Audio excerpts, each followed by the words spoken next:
16 de enero de 2019. Meco, Madrid, España. Una pareja que paseaba cerca de un camino de campos encuentra a una chica muy mal herida.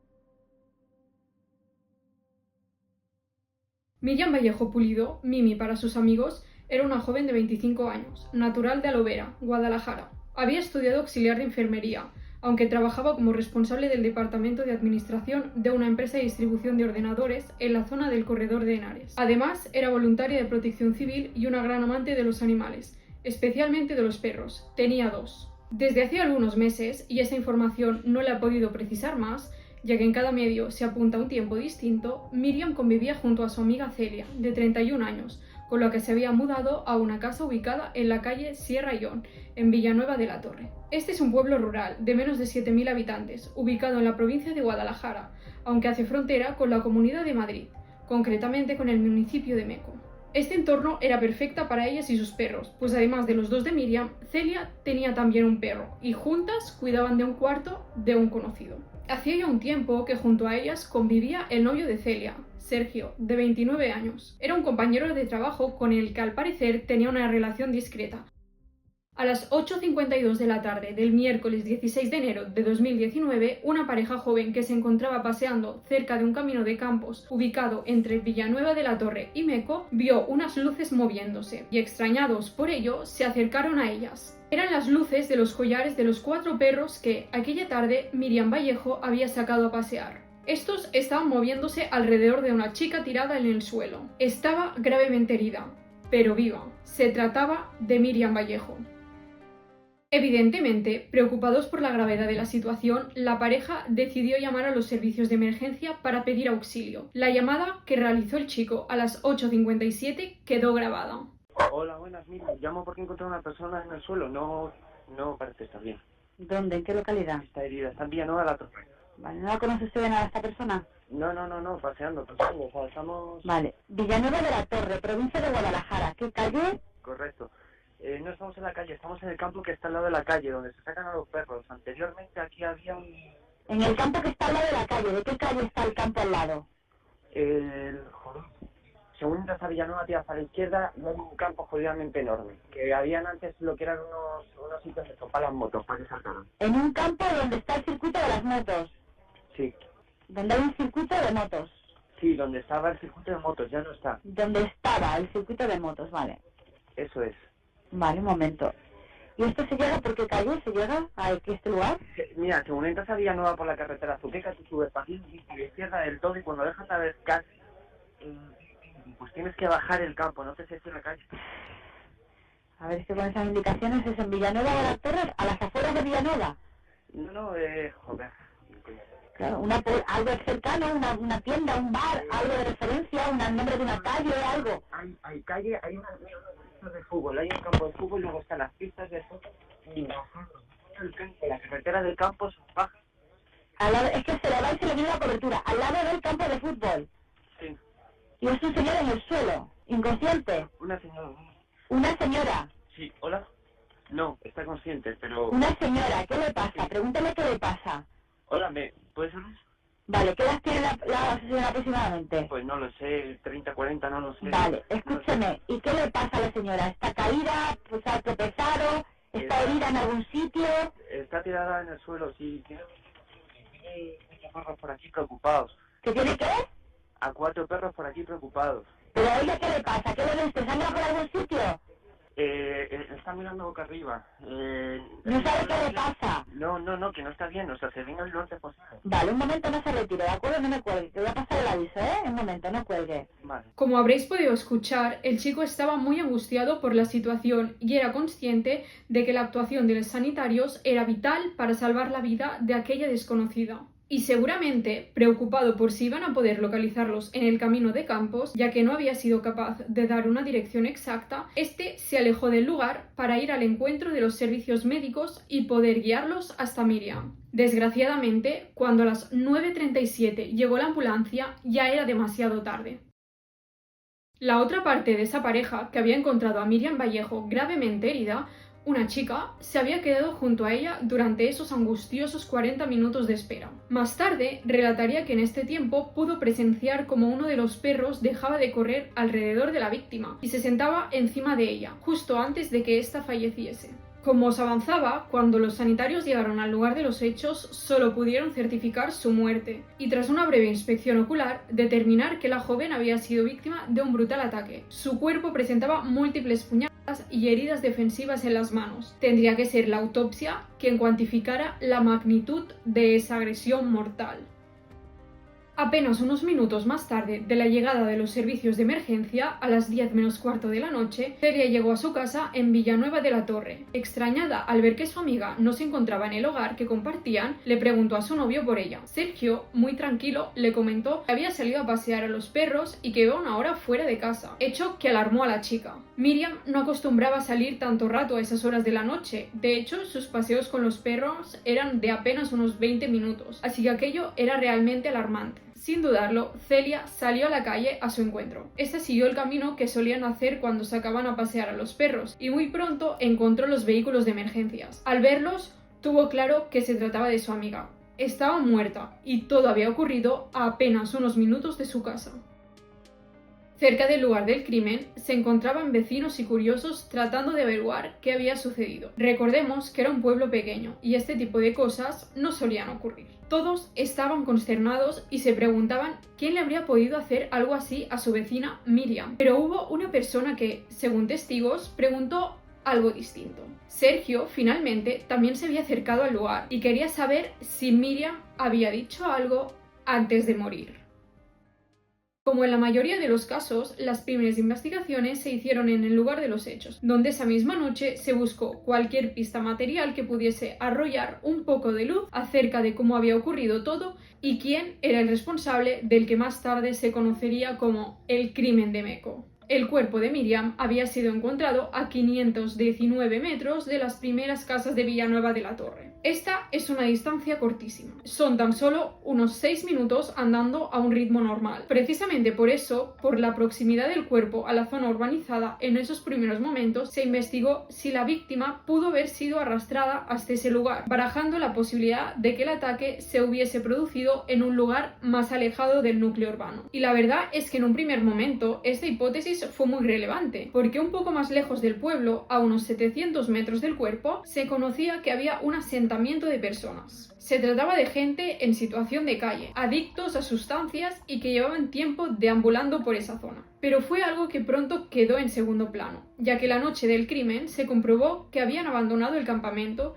y ya no había ninguno de estos individuos rondando por la zona. Y entiendo, porque tampoco hay mucha información al respecto, que se concluyó que ya hacía días que se había disuelto el asentamiento. En los alrededores del lugar del crimen se encontraron botellas y colillas esparcidas en un radio considerable, pero la investigación no pudo relacionarlos con la muerte de Miriam. Además, en una gasolinera próxima se encontró una camiseta ensangrentada, aunque más tarde se descartó que tuviese vinculación con el crimen. Lo que sí se encontró, y a tan solo 5 metros de Miriam, fue la bufanda que vestía aquella fatídica noche. Las investigaciones que se hicieron en el lugar de los hechos apuntaron a que, muy probablemente, quien la atacó se la había quitado al sorprenderla por la espalda, para poder cometer el crimen con mayor facilidad. Fue un ataque a traición. Su móvil también fue hallado aquella misma noche. En él no se encontró nada que esclareciese quién pudo haberle quitado la vida, aunque ese hallazgo permitió saber qué había hecho la chica momentos antes del crimen. Para entender este caso es absolutamente crucial conocer qué pasó minutos antes del ataque, y es que este crimen, como os explicaré a continuación, ocurrió en muy poco tiempo. Aquella tarde, Miriam había decidido salir a pasear a los 4 perros con una idea clara: probar los nuevos collares luminosos que les había comprado. Para ello, debía salir de noche y alejarse del núcleo urbano, yendo a una zona poco iluminada para descubrir si estos funcionaban correctamente. La joven estuvo hablando mediante una llamada telefónica con un chico al que estaba conociendo, un tal Javier. Este era un guardia civil que vivía y se encontraba en Oviedo, Asturias. Esto es algo que se investigará a posteriori, pero ya os avanzo que se comprobó que se encontraba en su ciudad. así que era totalmente imposible que estuviese relacionado con el crimen. Estuvieron hablando durante 21 minutos y esta llamada transcurrió, al menos en parte, cuando la mujer ya se encontraba en la calle paseando los perros. En esa conversación, Miriam le habló al chico de una operación que se había hecho para curarse de una leve lesión y él le explicó que se estaba dirigiendo a una piscina donde iba a hacer su rehabilitación, ya que se estaba recuperando de una lesión de rodilla. A las 8:32 colgaron la llamada porque Javier ya había llegado al lugar. Él declaró que no escuchó ni percibió nada extraño en ella. A continuación, la chica, que ya se encontraba en la calle junto a los 4 perros, se encontró con un grupo de vecinos que también estaban paseando a sus perros. Charlaron durante unos minutos, pero sobre las 8:40 Miriam se alejó del grupo, metiéndose en el camino de campos que une Villanueva de la Torre con Meco, con la intención de probar esos collares luminosos en una zona oscura. Una ruta que, como ya os he avanzado, no era habitual a la hora de sacar a los perros. Apenas 12 minutos más tarde, a las 8:52 de la noche, la pareja que paseaba cerca del lugar vio las luces y encontró a la joven malherida en el suelo. Ninguno de los dos pudo ver ni escuchar a nadie huir del lugar. Es por eso que se estima que el ataque tuvo que producirse entre las 8:40 y las 8:50 de la noche. En un primer momento, la opinión popular apuntó a Celia, la compañera de casa de Miriam, como presunta culpable de este atroz crimen, pero lo cierto era que la policía la había podido descartar prácticamente desde el principio. La tarde del 16 de enero, como era habitual, la mujer había acudido a su puesto de trabajo y más tarde había estado dando clases particulares a una niña en un centro de hípica. Entre las 8 y las 9 de la noche, el momento donde se consumó el crimen, había estado en Guadalajara, en el gimnasio donde practicaba Muay Thai. Tras ese entrenamiento, había ido a una cena de cumpleaños junto a algunos amigos con los que practicaba este arte marcial. No solo había testigos que corroboraran su coartada, sino que Celia había sido captada por distintas cámaras de vigilancia. Era totalmente imposible que ella hubiese sido la autora material de los hechos, pero los vecinos de la zona ponían en duda su inocencia. Tanto fue el revuelo y las acusaciones por parte de ciudadanos en las redes sociales que las alcaldesas de Villanueva de la Torre y Meco se vieron obligadas a llamar a la calma y hacer pública esta información proveniente de la investigación para apaciguar las aguas. Llegados a este punto, donde vamos a adentrarnos en la investigación en sí, creo conveniente aclarar que, como ya os avancé en el título de este vídeo, este es un caso sin resolver y su investigación sigue aún bajo secreto de sumario. Por tanto, hay información incompleta y más de un cabo suelto. Aunque era evidente que el ataque que había sufrido Miriam había sido brutal, la autopsia pudo confirmar la atrocidad de este crimen. La joven había recibido al menos 89 puñaladas y la mayoría de estas se encontraban en su espalda. Se determinó, pues, que fue un ataque con muchísima fuerza, ya que la mujer llevaba 4 capas de ropa y aún así se había conseguido penetrar en el cuerpo de la víctima casi 90 veces. De hecho, la joven tenía un cuchillo roto dentro de ella, hecho que hizo poner encima de la mesa la posibilidad de que se usaran al menos 2 cuchillos para el ataque e incluso que fuesen 2 atacantes. La información que nos proporciona esta autopsia es muy relevante porque, en primer lugar, nos indica que fue un acto perpetrado con mucha rabia, y es que en casos donde hay tal cantidad de puñaladas se suele dar por hecho que hay una motivación personal, es decir, que quien comete el crimen es alguien que conoce a la víctima y quiere hacerle muchísimo daño. Por eso mismo, se descartó la posibilidad de que fuera algo más casual, como un robo frustrado. Además, gracias a la autopsia, también se pudo descartar que se hubiese consumado una agresión sexual.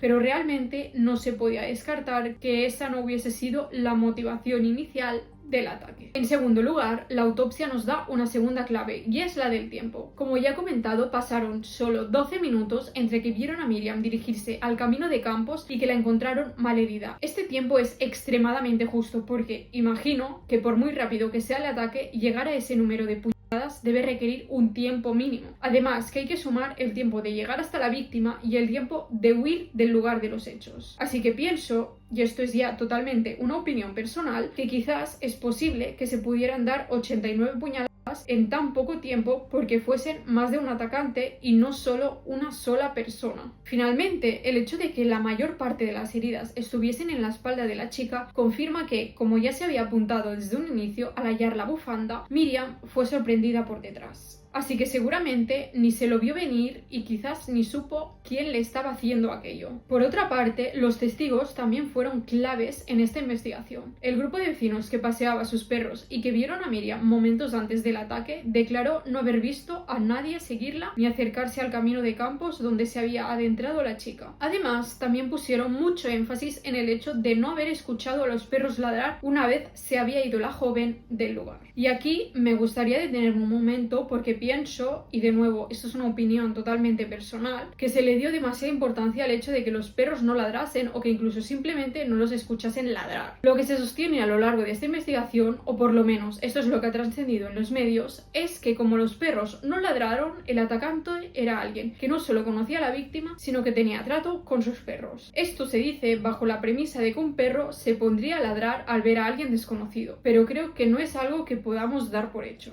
Primero de todo, porque no todos los perros ladran a la gente que no conocen. De hecho, y bajo mi experiencia, cuando tú vas por la calle y te cruzas una persona que lleva perros, rara vez estos te ladran. Creo que los perros están acostumbradísimos a ver desconocidos y muchos de ellos ni se inmutan por la presencia de extraños cuando están fuera de casa, porque es lo normal. Y además, creo que no se está teniendo en cuenta el factor de que los perros no iban atados y estaba totalmente oscuro en el camino de campos. Es decir, que cuando Miriam sufrió el ataque, perfectamente sus perros podían estar corriendo súper lejos de ella a varios metros y ni siquiera darse cuenta de lo que estaba sucediendo con su dueña, al menos en los primeros momentos. ¿Se ha barajado entonces esta posibilidad en la investigación?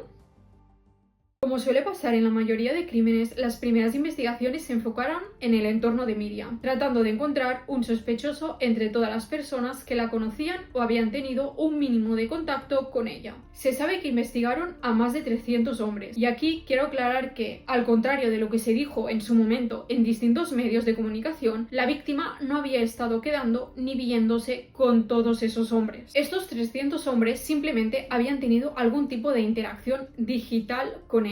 Es decir, que con el simple hecho de haberle dado me gusta a Miriam en la app de citas donde estaba, era suficiente para entrar en aquella lista de investigados. Ni siquiera hacía falta que ella les hubiese dado me gusta o hubiese mantenido una mínima conversación con ellos. Y es que de hecho, se sabe por su entorno que Miriam era muy prudente con los chicos que conocía en internet y no daba su contacto personal ni sus datos a la ligera. Pero supongo que, por el simple hecho de que no tenía ninguna pista y no podían descartar ninguna posibilidad, la policía hizo una criba así de grande. Y la verdad es que se sabe poco de lo que pudieron concluir tras investigar estos más de 300 perfiles, pero sí que es relevante que 50 de ellos dieron su ADN, de forma voluntaria. Se entiende que con la intención de cotejarlo con algo y ser descartados como sospechosos. Y he estado buscando información sobre este tema porque me causa bastante curiosidad conocer qué tipo de perfil genético tienen las autoridades, pero no he sabido encontrar información muy clara. De todo lo que he leído, pienso que lo que más encaja es que hubiese algún pelo ajeno en el cuerpo de Miriam o ADN del atacante debajo de sus uñas, pero como os digo, no estoy totalmente segura de que sea ese el material que tengan. Avanzada un poco la investigación, se empezó a barajar una hipótesis que me parece cuanto menos interesante. Miriam pudo ser víctima de un ataque que iba dirigido a su compañera de casa, Celia. Pero, ¿por qué alguien querría matar a Celia? Esta mujer era abiertamente de extrema derecha, simpatizante de un movimiento muy popular en la Alemania de los años 30 y 40. Creo que se me entiende. En sus redes sociales no escondía su ideología y estaba estrechamente vinculada con grupos muy extremos. No creo que sea una idea muy descabellada suponer que dentro de esos núcleos se pueden producir actos de gran violencia. Y aunque el motivo no es claro, no se puede descartar que Celia se hubiese buscado algún enemigo tanto fuera como dentro de sus grupos. Y el hecho de que confundieran a Miriam con Celia tampoco me parece tan raro, porque realmente si buscáis en internet una foto de Celia, yo prefiero no ponerla en este vídeo, veréis que tienen unos rasgos parecidos. Y sí, quizás alguien que conoce a Celia en persona no las confundiría, pero quién sabe si la persona que ejecutó el crimen lo estaba haciendo a petición de un tercero y solo sabía que era una chica delgada, morena y de pelo largo, que paseaba a 4 perros cerca de la calle Sierra Ayllón en Villanueva de la Torre. Fuese como fuese, al parecer esta hipótesis perdió fuerza o simplemente llegó a un callejón sin salida y no se pudo tirar mucho más del hilo, quedando totalmente en segundo plano. La segunda hipótesis que os voy a contar, y es a la que sin duda más veracidad se ha dado, es la que sostiene que fue Sergio, el novio de Celia, quien perpetró ese brutal ataque. Es evidente que este chico cumplía con la condición de ser una persona próxima a Miriam y conocía a los perros, pero es que además todo apuntaba a que él era el único que sabía dónde estaba la chica en el momento en que se cometió el crimen. Recordad que, aunque había salido de casa a pasear a los perros, había ido a una hora y a un lugar que no era rutinario para ella. Y según la información que se había podido extraer del móvil de la víctima, sabemos que ésta no se lo había comunicado a nadie más. Pero, ¿por qué Sergio habría querido quitarle la vida a la amiga de su novia? Como os he explicado al principio, Sergio convivía con las chicas desde hacía unos meses. Era la pareja de Celia y al parecer Miriam había descubierto que este le estaba siendo infiel a su amiga con una mujer llamada Patricia. Al parecer Miriam habría amenazado a Sergio con contárselo a Celia y esto en un principio es lo que se barajó como motivo de cometer este crimen. Pero la coartada de Sergio en un primer momento parecía sólida y tenía pruebas de ello, pues durante el ataque había estado en casa jugando a la Play y hablando con su hermano mediante una llamada telefónica. Meses más tarde, ya en agosto de 2019, Celia prestó declaración ante la policía, la tercera en escasos 7 meses, donde señaló directamente a Sergio como posible culpable de la muerte de su amiga. En esos momentos, hacía ya meses que habían dejado de convivir juntos. Sergio se mudó a casa de sus padres apenas 2 meses después de la muerte de Miriam, y todo apuntaba a que su relación estaba más que terminada. Concretamente, la acusación de la chica se basaba en que la noche del crimen, cuando llegó a casa, aún ajena a lo ocurrido, se dio cuenta de que Sergio se había cambiado de ropa. Se entiende entonces que el chico podría haber cometido el ataque con la ropa que llevaba la última vez que había visto a su novia y que se había cambiado al llegar a casa para eliminar esas pruebas, pues seguramente estaría manchado de sangre tras tal ataque. Celia también afirmó que su expareja le había dicho en algunas ocasiones algo así como que podría hacerte algo y nadie me encontraría ni se enteraría, como dejando entrever que era una persona capaz de hacerle daño a otra y ocultar las pruebas. Además, según ella, cuando al día siguiente del crimen fueron a buscar a los 4 perros, los cuales habían quedado en custodia policial porque eran parte de la escena del crimen, uno de ellos gruñó a Sergio. ¿Era quizás rencor hacia Sergio por lo que le había hecho a su dueño?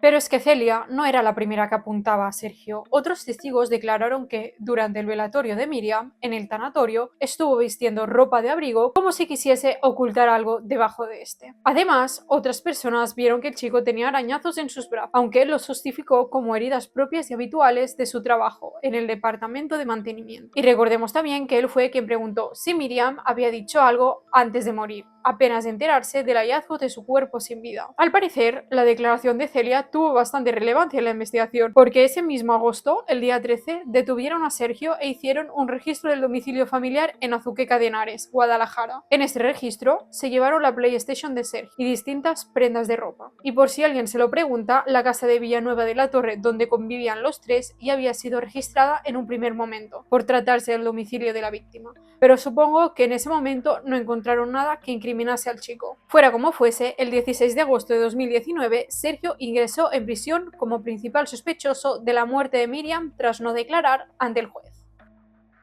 Gracias al registro del domicilio familiar, se puede empezar a esclarecer qué estuvo haciendo Sergio en los momentos previos y durante el ataque. A las 8:34, Sergio cuelga la llamada que estaba teniendo con su hermano. A las 8:40, la consola de Sergio se mantiene encendida, pero deja de tener actividad, es decir, que deja de jugar con ella. La consola no vuelve a tener actividad hasta las 8:50. Durante este tiempo, estuvo enviando mensajes de texto a su hermano y a Patricia, su amante. Estos 10 minutos coinciden prácticamente con la ventana temporal en la que se cometió el crimen, entre las 8:40 y las 8:52. A las 8:56, Sergio llama nuevamente a su hermano. Durante todo este tiempo, su móvil estuvo conectado a la misma antena telefónica, pero realmente eso no significa que no saliese de casa, porque la escena del crimen era tan cerca del hogar que desde ambos sitios se cogía la misma antena. Entonces, ¿es posible que en apenas 10 minutos Sergio pudiese salir de casa, encontrar a Miriam, atacarla y regresar a casa? Realmente son tiempos muy justos, pero se hicieron pruebas y se barajaron distintos atajos por los que se podía llegar hasta el camino de Campos desde la casa situada en la calle Sierra Ayllón, y se concluyó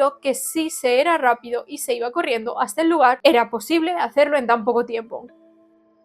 Y algo que me parece bastante importante mencionar, ya que en su momento se le dio bastante importancia y me gustaría aclararlo, es la conversación que tuvieron Celia y el hermano de Sergio poco después de su detención. Al parecer es que tu hermano estaba en mi casa con la tipa esa magreándose en el sofá y Miriam les pilló. Aparte de que también le había visto volver a consumir cocaína. Salió a buscarla y la cogió por la espalda del cuello. Y el arma está enterrada por ahí en una madriguera. Y la ropa la quemó. Eso es hasta ahora lo que sé.